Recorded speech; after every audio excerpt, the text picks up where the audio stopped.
शुरू करते हैं। ये योजना बनाने का मतलब प्लानिंग का विचार ये आया कहाँ से? हमारे सोर्सेज बताते हैं कि इसकी प्रेरणा सोवियत संघ यानी तत्कालीन यूएसएसआर से ली गई थी। हाँ, ये बात सही है। जोसेफ स्टालिन की पंचवर्षीय योजनाओं ने दुनिया को और खासकर नए आजाद हुए देशों को बहुत प्रभावित किया था। उन्हें लगा कि यही वो जादुई छड़ी है जिससे तेजी से विकास हो सकता है। अच्छा। पर दिलचस्प बात यह है कि भारत में इसकी सोच आजादी से काफी पहले शुरू हो चुकी थी। मतलब ये कोई बाहरी आइडिया नहीं था? पूरी तरह से नहीं। देखिए, 1934 में ही एम विश्वेश्वरैया, जो एक महान इंजीनियर थे, उन्होंने एक किताब लिखी थी planned economy for India. Visvesvaraya ji, ये शायद भारत के लिए योजनाबद्ध विकास का पहला ब्लूप्रिंट था। तो ये सोच हमारे अपने लोगों में भी थी? और सिर्फ टेक्नोक्रेट्स ही नहीं, राजनेता भी इस पर काम कर रहे थे। 1938 में हरिपुरा अधिवेशन में जब सुभाष चंद्र बोस कांग्रेस के अध्यक्ष थे, तब एक राष्ट्रीय नियोजन समिति बनाई गई थी। और आपको पता है उसका अध्यक्ष किसे बनाया गया? जवाहरलाल नेहरू को। इससे साफ है कि हमारे स्वतंत्रता सेनानी सिर्फ राजनीतिक आजादी नहीं, बल्कि आर्थिक आजादी का भी एक नक्शा तैयार कर रहे थे। मतलब सरकार के साथ साथ उद्योगपति भी इस बारे में सोच रहे थे, क्योंकि बॉम्बे प्लान का भी जिक्र आता है। हाँ, बिल्कुल। 1944 में बॉम्बे प्लान आया। देश के 8 सबसे बड़े उद्योगपतियों ने मिलकर इसे बनाया था। ये थोड़ा अजीब नहीं है? उद्योगपति तो आमतौर पर सरकारी नियंत्रण के खिलाफ होते हैं। बहुत अच्छा सवाल है। देखिए, वो उद्योगपति बहुत दूर की सोच रहे थे। वो जानते थे कि एक गरीब देश में जहां सड़कें नहीं है, बिजली नहीं है, पोर्ट्स नहीं है, वहां उनकी इंडस्ट्रीज भी नहीं चल सकती। अच्छा, तो वो चाहते थे कि सरकार पहले बेसिक इंफ्रास्ट्रक्चर तैयार करे। सही पकड़ा। उनका उद्देश्य था कि सरकार गरीबी कम करे, आय बढ़ाए, ताकि एक मार्केट तैयार हो और फिर उस पर वो अपनी इंडस्ट्रीज खड़ी करेंगे। तो आजादी के बाद इन सारे विचारों को हकीकत में बदलने के लिए एक संस्था की जरूरत पड़ी। जी, और यहीं मार्च 1950 में योजना आयोग यानी प्लानिंग कमीशन का जन्म हुआ। प्रधानमंत्री को इसका अध्यक्ष बनाया गया। पहले अध्यक्ष तो जाहिर है जवाहरलाल नेहरू ही थे। हाँ, और पहले उपाध्यक्ष थे गुलजारीलाल नंदा और इसके अंतिम उपाध्यक्ष थे मोंटेक सिंह अहलूवालिया। ये जो योजना आयोग था, इसे संविधानोत्तर संस्था भी कहते हैं। इसका क्या मतलब है? इसका मतलब है कि इसका जिक्र संविधान में कहीं नहीं था। इसे सरकार ने एक प्रस्ताव पास करके बनाया था। लेकिन इसकी ताकत का अंदाजा इस बात से लगाइए कि अशोक चंद्र ने इसे आर्थिक मंत्रिमंडल कहा था। आर्थिक मंत्रिमंडल मतलब एक तरह से पर्दे के पीछे की सरकार कह सकते हैं। ये तय करती थी कि देश का पैसा कहाँ, कितना और कैसे खर्च होगा। लेकिन भारत तो एक फेडरल देश है। योजनाओं को लागू करने के लिए राज्यों की सहमति भी तो जरूरी थी। बिल्कुल। इसी कमी को पूरा करने के लिए 1952 में राष्ट्रीय विकास परिषद यानी एनडीसी बनाई गई। एनडीसी? जी। और के संथनाम ने तो इसे सर्वोच्च मंत्री परिषद या सुपर कैबिनेट तक कहा था। Super cabinet? हाँ, क्योंकि ये एक ऐसी मीटिंग थी जहां प्रधानमंत्री और सारे राज्यों के मुख्यमंत्री एक साथ बैठकर प्लान पर मुहर लगाते थे। अगर यहाँ कोई बात तय हो गई तो उसे पूरे देश में लागू होने से कोई नहीं रोक सकता था। तो 2015 में जब योजना आयोग खत्म हुआ तो एनडीसी का क्या हुआ? वो भी एक तरह से प्रभावहीन हो गया। चलिए, तो अब मैदान तैयार था। अब आते हैं पहली पंचवर्षीय योजना पर, जो 1951 में शुरू हुई। हाँ, आजादी के तुरंत बाद देश की सबसे बड़ी जरूरत क्या थी? खाना।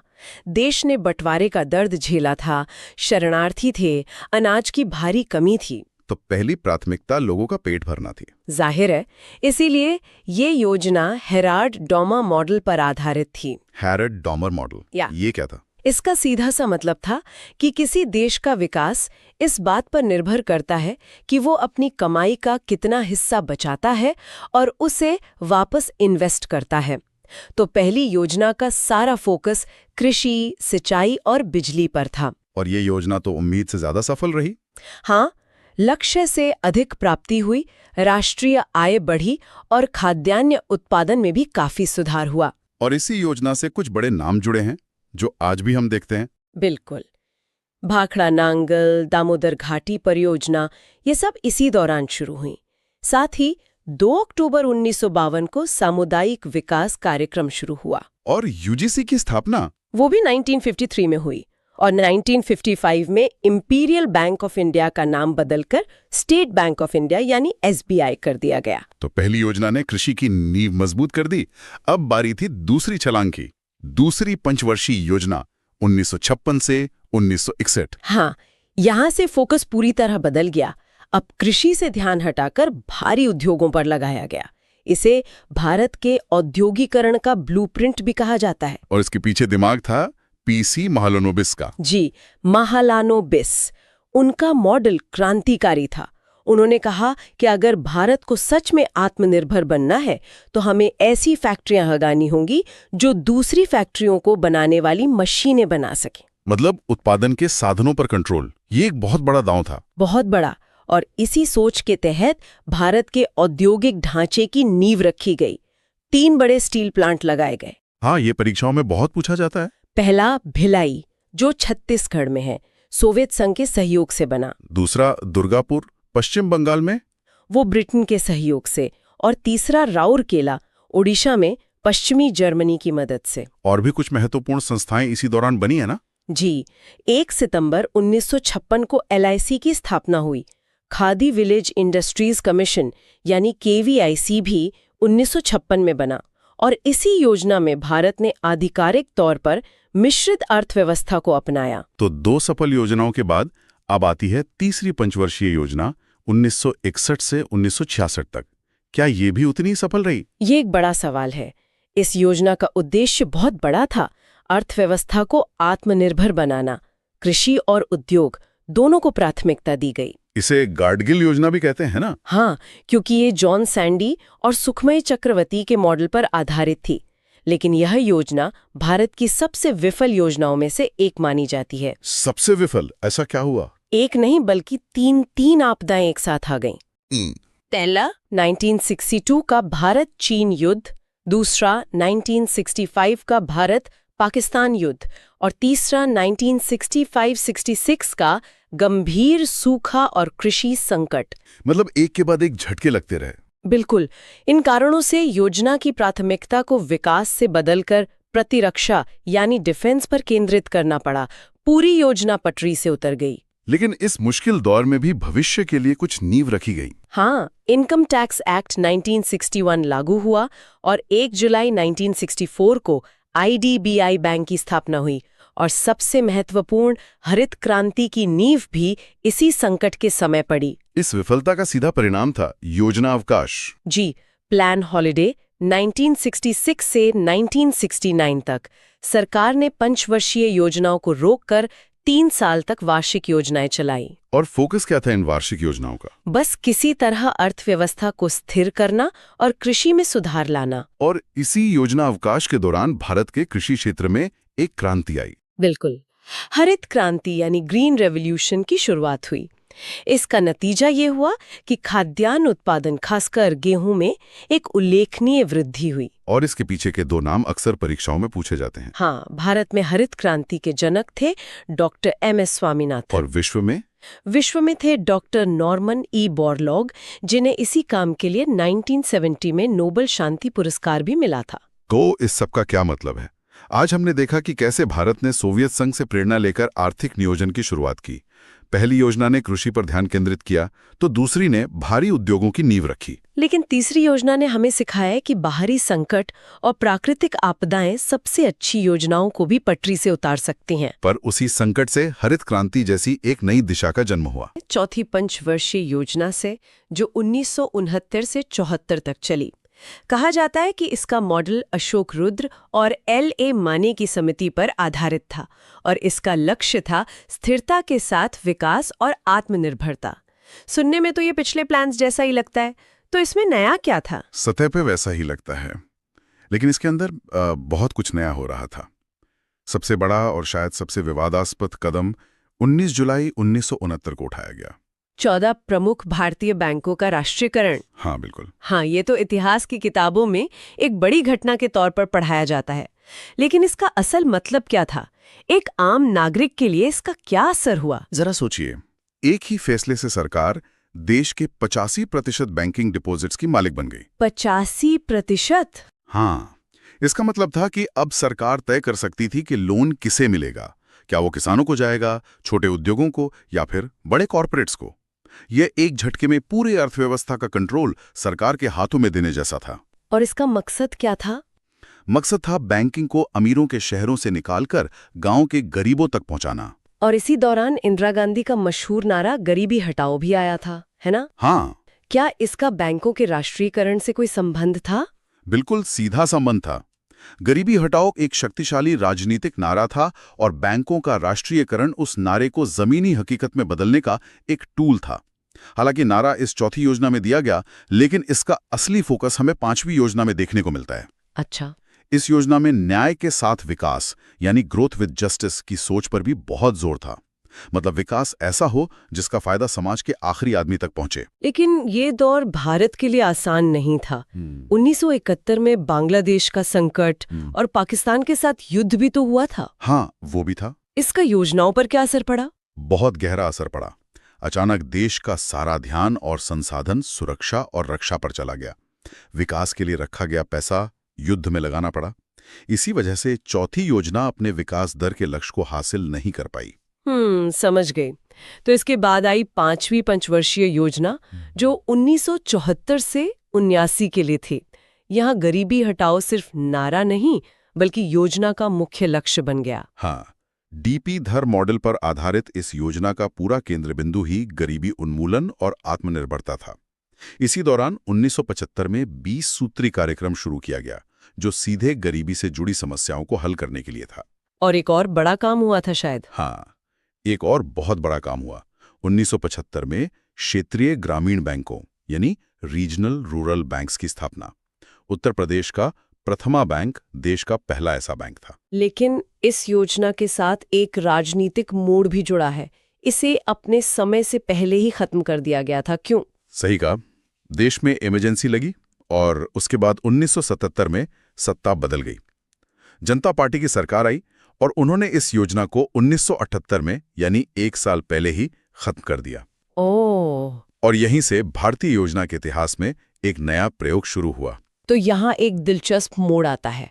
सरकार बदलती है और उसके साथ ही देश की आर्थिक योजना का पूरा ढांचा बदल दिया जाता है। पंचवर्षीय योजनाओं की परंपरा को तोड़कर एक नया प्रयोग किया गया, जिसे हम रोलिंग प्लान कहते हैं। बिल्कुल।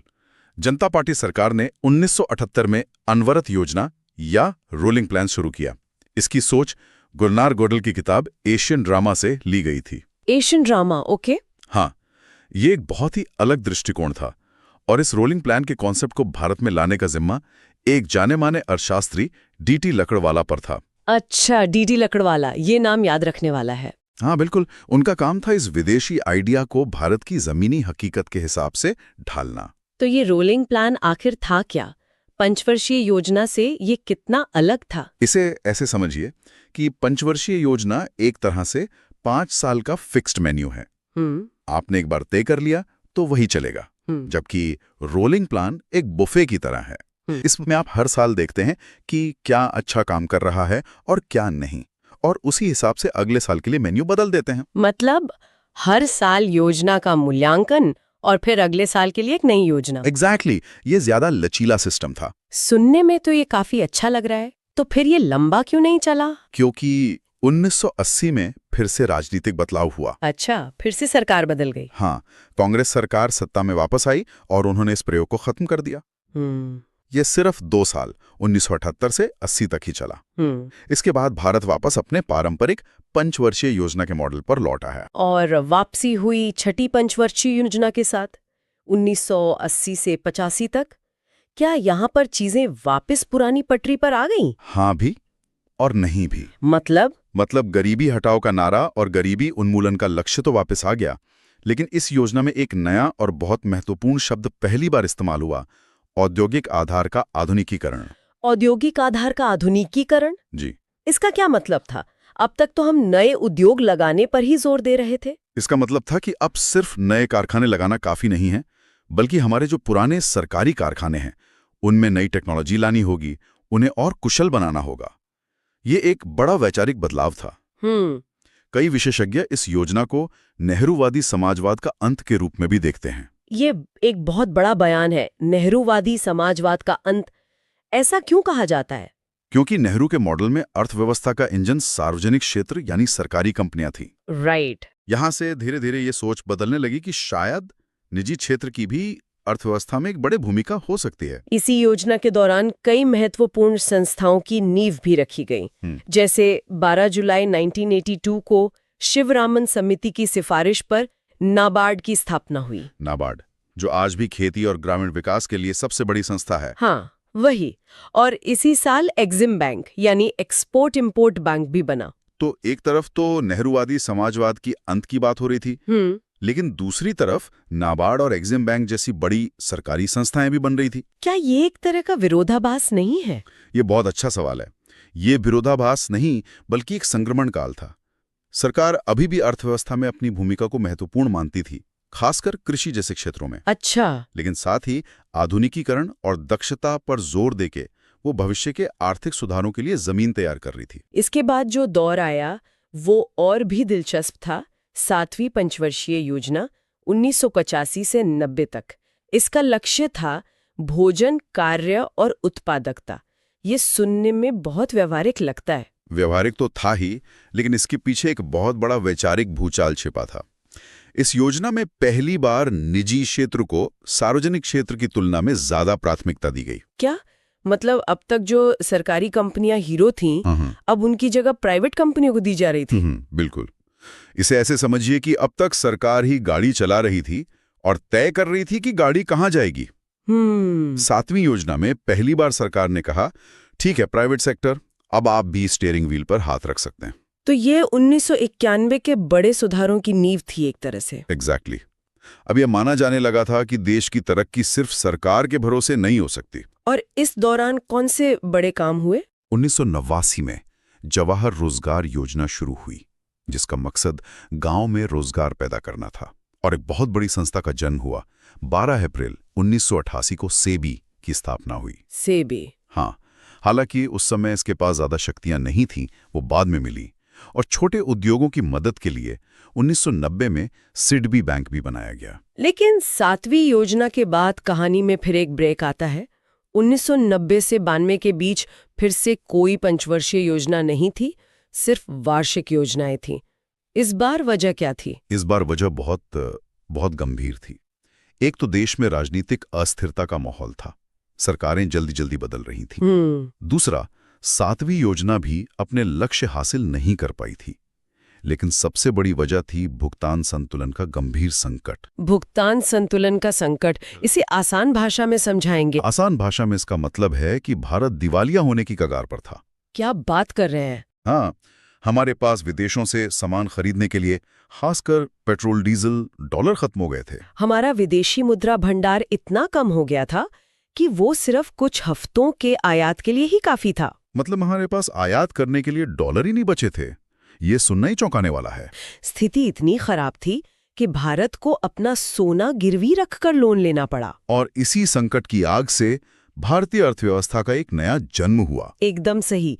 इसी संकट के बीच प्रधानमंत्री पीवी नरसिम्हा राव और वित्त मंत्री मनमोहन सिंह ने वो किया जिसने भारत की आर्थिक दिशा हमेशा के लिए बदल दी। 1991 में उन्होंने नई आर्थिक नीति लागू की, जिसे हम LPG यानी लिबरलाइजेशन, प्राइवेटाइजेशन और ग्लोबलाइजेशन के नाम से जानते हैं। LPG उदारीकरण, निजीकरण और वैश्वीकरण, इन 3 शब्दों ने तो सब कुछ बदल दिया। उदारीकरण, इसका मतलब था कि अब व्यापार करने के लिए सरकार से दर्जनों लाइसेंस नहीं लेने पड़ेंगे। हाँ, ये लाइसेंस राज एक ऐसी व्यवस्था थी जहां एक छोटा सा कारखाना शुरू करने के लिए भी दर्जनों सरकारी दफ्तरों से परमिट लेने पड़ते थे, जिसमें महीनों या सालों लग जाते थे। उदारीकरण ने इस परमिट राज की जंजीरों को तोड़ने का काम किया। और निजीकरण का मतलब था कि जो सरकारी कंपनियां घाटे में चल रही थीं, उनमें निजी हिस्सेदारी बढ़ाई गई। और वैश्वीकरण ने विदेशी कंपनियों और विदेशी निवेश के लिए भारत के दरवाजे खोल दिए। तो इन ऐतिहासिक सुधारों के बाद आई 8वीं पंचवर्षीय योजना 1992 से 97 तक। ये जॉन डब्ल्यू मिलर मॉडल पर आधारित थी। सुधारों के बाद की ये पहली योजना थी, तो इससे उम्मीदें भी बहुत होंगी। बिल्कुल, और ये योजना उम्मीदों पर खरी उतरी। इसे अब तक की सबसे सफल योजनाओं में से एक माना जाता है। वाह! और इसका उद्देश्य ही अपने आप में क्रांति था। पहली बार किसी योजना का मुख्य उद्देश्य बना मानव संसाधन विकास। मानव संसाधन विकास? हाँ, यानी शिक्षा, स्वास्थ्य और रोजगार। ये एक बहुत बड़ा बदलाव है। अब फोकस कारखानों और बांधों से हटकर इंसान पर आ गया था। एकदम। अब ये माना गया कि अगर देश के लोग शिक्षित और स्वस्थ होंगे तो अर्थव्यवस्था अपने आप तरक्की करेगी। इसी दौरान कई ऐसे काम हुए जिनका असर आज तक महसूस होता है। सबसे महत्वपूर्ण, पंचायती राज संस्थाओं को 73वें और 74वें संविधान संशोधन के जरिए संवैधानिक दर्जा दिया गया। अच्छा। ये 24 अप्रैल 1993 को लागू हुआ और इसीलिए हम 24 अप्रैल को पंचायती राज दिवस मनाते हैं। ये तो बहुत महत्वपूर्ण जानकारी है। मतलब सत्ता को दिल्ली से निकालकर गांव-गांव तक पहुंचाने की एक ऐतिहासिक कोशिश। बिल्कुल। और रोजगार के लिए भी कुछ बड़ा हुआ था। हाँ, 1993 में प्रधानमंत्री रोजगार योजना शुरू हुई, जिसका मकसद पढ़े लिखे बेरोजगार युवाओं को अपना काम शुरू करने के लिए लोन देना था।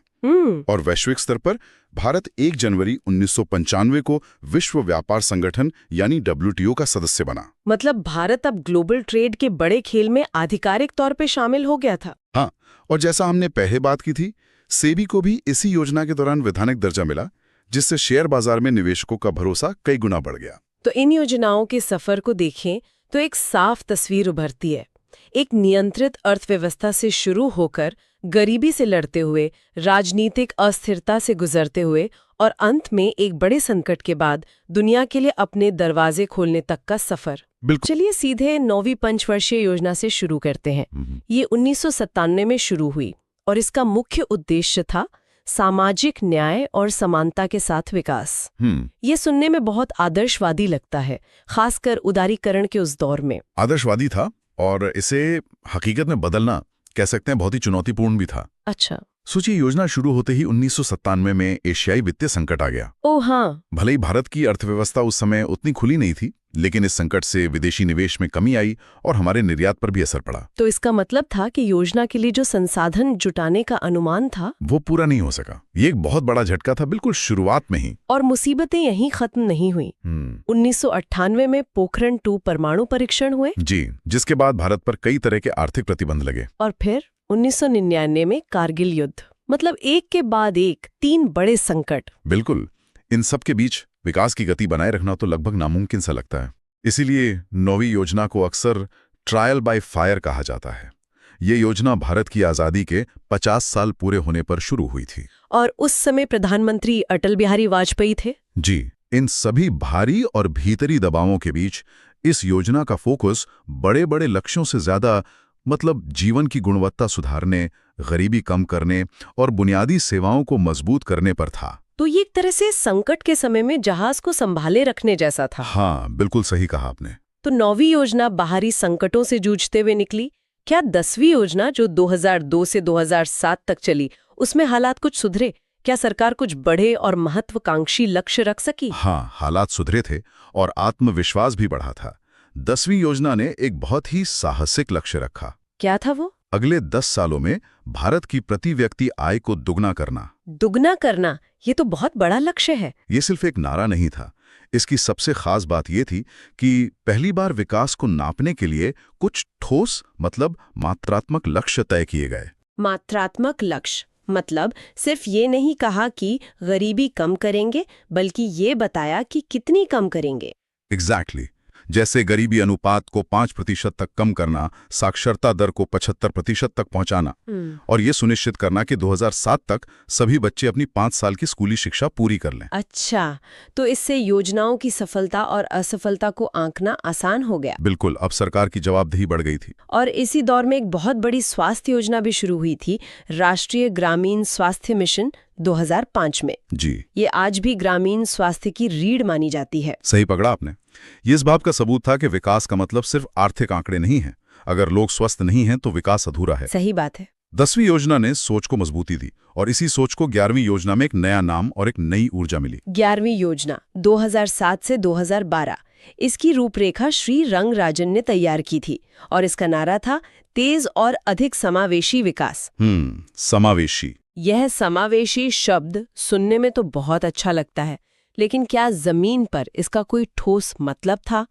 किन योजनाओं के जरिए इस समावेशी विकास को हासिल करने की कोशिश की गई? ये बहुत अच्छा सवाल है। समावेशी विकास यानी इंक्लूसिव ग्रोथ, ये 90s के दशक के अंत तक की सबसे बड़ी सीख थी। कैसे? ये साफ हो गया था कि सिर्फ जीडीपी ग्रोथ के आंकड़े काफी नहीं है, विकास का फायदा कुछ हिस्सों तक ही सिमट रहा था। समावेशी शब्द इसी चिंता से निकला कि विकास की प्रक्रिया और उसके फायदों में समाज के आखिरी व्यक्ति को भी शामिल किया जाए। और इसे करने के लिए क्या बड़े कदम उठाए गए? 2 सबसे बड़े गेम चेंजर इसी योजना के दौरान मजबूत हुए। अच्छा। पहला था शिक्षा के क्षेत्र में सर्व शिक्षा अभियान। इसी के तहत 2009 में शिक्षा का अधिकार अधिनियम आया, जो 2010 में लागू हुआ। जी। इसने 6 से 14 साल के बच्चों के लिए शिक्षा को एक बुनियादी जरूरत से उठाकर एक कानूनी अधिकार बना दिया। मतलब सरकार की जिम्मेदारी तय हो गई। बिल्कुल। और दूसरा गेम चेंजर क्या था? दूसरा था रोजगार के क्षेत्र में राष्ट्रीय ग्रामीण रोजगार गारंटी योजना, यानी नरेगा, जो बाद में मनरेगा बनी। हाँ, मनरेगा। ये सिर्फ एक रोजगार योजना नहीं थी, ये ग्रामीण भारत में एक सामाजिक सुरक्षा कवच थी। मतलब? पहली बार गांव के मजदूर को काम मांगने का कानूनी हक मिला। अगर सरकार 15 दिन में काम नहीं दे पाती तो उसे बेरोजगारी भत्ता देना पड़ता। इसका असर क्या हुआ होगा? इसने तो ग्रामीण अर्थव्यवस्था की पूरी तस्वीर ही बदल दी होगी। बिल्कुल। इसने गांवों से शहरों की ओर होने वाले मजबूरी के पलायन पर कुछ हद तक रोक लगाई, ग्रामीण इलाकों में लोगों की खरीदने की शक्ति बढ़ाई और खासकर महिलाओं को आर्थिक रूप से सशक्त किया, क्योंकि इसमें 1/3 रोजगार महिलाओं के लिए आरक्षित था। और बुनियादी ढांचे पर भी काम हुआ। हाँ, बुनियादी ढांचे जैसे सड़कें, तालाब, बिजली, इन सब पर भी भारी निवेश किया गया। तो 11वीं योजना असल में विकास को आम आदमी के दरवाजे तक ले जाने की एक बहुत बड़ी और गंभीर कोशिश थी। तो हमने सामाजिक न्याय से शुरुआत की, फिर समावेशी विकास तक पहुंचे। इसके बाद आती है 12वीं पंचवर्षीय योजना 2012 से 2017 तक, जो इस सफर की आखिरी कड़ी थी। जी, अंतिम योजना। क्या यहाँ भी विकास की परिभाषा में कोई नया मोड़ आया? हाँ, एक बहुत महत्वपूर्ण मोड़ आया। 12वीं योजना के उद्देश्य में एक नया शब्द जुड़ा, सतत विकास, सस्टेनेबल डेवलपमेंट। अच्छा। इसका पूरा नारा था तेज, अधिक समावेशी और सतत विकास। ये पहली बार था जब पर्यावरण और स्थिरता को विकास के केंद्र में रखा गया। तो ये सिर्फ आर्थिक और सामाजिक विकास की बात नहीं थी, बल्कि ये भी था कि हम ये विकास किस कीमत पर कर रहे हैं। एकदम सही। 2010 के दशक तक ये दुनिया भर में और भारत में भी साफ हो गया था कि हम पर्यावरण को और नजरअंदाज नहीं कर सकते। जलवायु परिवर्तन, घटते प्राकृतिक संसाधन, ये सब अब सिर्फ किताबों की बातें नहीं रह गई थीं, बल्कि हकीकत बन चुकी थीं। सही बात है। तो 12वीं योजना ने इस चुनौती को स्वीकार किया। इसके लक्ष्यों में 2017 तक गरीबों की संख्या 10% तक कम करना, सभी गांवों को बिजली पहुंचाना तो था ही, साथ ही पर्यावरण से जुड़े लक्ष्य भी थे। जी, साथ ही देश के हरित क्षेत्र को बढ़ाने जैसे लक्ष्य भी शामिल किए गए। तो ये एक तरह से विकास की सोच का पूरा सफर दिखाता है। पहले सिर्फ आर्थिक ग्रोथ, फिर सामाजिक न्याय, फिर समावेशी विकास और अंत में सतत विकास। बिल्कुल। लेकिन 2017 में 12वीं योजना खत्म होने के साथ ही ये पूरा सिलसिला ही खत्म हो गया। 65 साल पुरानी संस्था योजना आयोग को खत्म करने का फैसला एक बहुत बड़ा कदम था। जी, बहुत बड़ा। इसे सुधारने की बजाय पूरी तरह खत्म करना क्यों जरूरी समझा गया? ये उस समय का सबसे बड़ा नीतिगत सवाल था। इसकी घोषणा प्रधानमंत्री नरेंद्र मोदी ने 15 अगस्त 2014 को लाल किले से की थी। योजना आयोग को लेकर कई सालों से आलोचनाएं हो रही थी। सबसे बड़ी आलोचना ये थी कि ये एक टॉप डाउन मॉडल पे काम करता था। टॉप डाउन मतलब दिल्ली से योजना बनती थी? हाँ, दिल्ली में बैठे कुछ लोग पूरे देश के लिए, हर राज्य के लिए एक ही जैसी योजना बना देते थे, जो जमीनी हकीकत से कई बार बहुत दूर होती थी। इसे ऐसे समझ सकते हैं कि योजना आयोग एक हेडमास्टर की तरह था, जो पूरे स्कूल के लिए एक ही टाइम टेबल बनाता था, चाहे कोई पहली क्लास का बच्चा हो या 10वीं का। हाँ, ये एक बहुत अच्छा उदाहरण है। और क्या आलोचनाएं थीं? दूसरी बड़ी आलोचना ये थी कि राज्यों को अपने विकास के लिए फंड्स लेने के लिए योजना आयोग के सामने एक तरह से गिड़गिड़ाना पड़ता था। अच्छा। इससे केंद्र और राज्यों के बीच तनाव बढ़ता था। और तीसरी बात, 1991 के बाद जब अर्थव्यवस्था बाजार आधारित हो गई थी, तो केंद्रीकृत योजना की जरूरत ही कम हो गई थी। एग्जैक्टली। एक केंद्रीकृत योजना बनाने वाली संस्था की भूमिका वैसे भी कम हो गई थी। तो फिर इसकी जगह जो नीति आयोग आया, वो इस हेडमास्टर से कैसे अलग है? योजना आयोग के स्थान पर 1 जनवरी 2015 से नीति आयोग यानी नीति आयोग लागू हुआ। ये तारीख प्रतियोगी परीक्षाओं के लिए बहुत महत्वपूर्ण है। जी, 1 जनवरी 2015। और ये हेडमास्टर नहीं बल्कि एक ट्यूटर या सलाहकार की तरह है। अच्छा। इसका काम राज्यों के साथ मिलकर उनकी जरूरतों के हिसाब से नीतियां और लंबी अवधि की रणनीति बनाने में मदद करना है। ये राज्यों पर अपनी योजनाएं थोपता नहीं है, बल्कि सहकारी संघवाद या कोऑपरेटिव फेडरलिज्म की भावना को बढ़ावा देता है। और फंड्स देने का काम वो कौन करता है? ये सबसे बड़ा बदलाव है। फंड देने का काम अब सीधे वित्त मंत्रालय करता है। तो नीति आयोग सिर्फ सलाह देता है? हाँ, नीति आयोग सिर्फ एक थिंक टैंक है, एक ज्ञान का केंद्र है जो सरकार को सलाह देता है। इसने योजना बनाने के एक आकार सब पर फिट वाले दृष्टिकोण को बदलकर एक ज्यादा लचीले और सहयोगी मॉडल को जन्म दिया है। तो टॉप डाउन से बॉटम अप की ओर एक बड़ा बदलाव। बिल्कुल। यहाँ एक और बात जो अक्सर प्रतियोगी परीक्षाओं में पूछी जाती है, आर्थिक नियोजन संविधान की किस सूची में आता है? ये संविधान की समवर्ती सूची, कॉन्करेंट लिस्ट का विषय है। जिसका मतलब है कि इस पर केंद्र और राज्य दोनों ही कानून बना सकते हैं। जी, और नीति आयोग का मॉडल इसी संघीय भावना को और मजबूत करने की एक कोशिश है। ये भी जानना दिलचस्प है कि पंचवर्षीय योजनाओं का ये जो विचार था वो भारत का अपना नहीं था, हमने ये कहीं और से अपनाया था। बिल्कुल।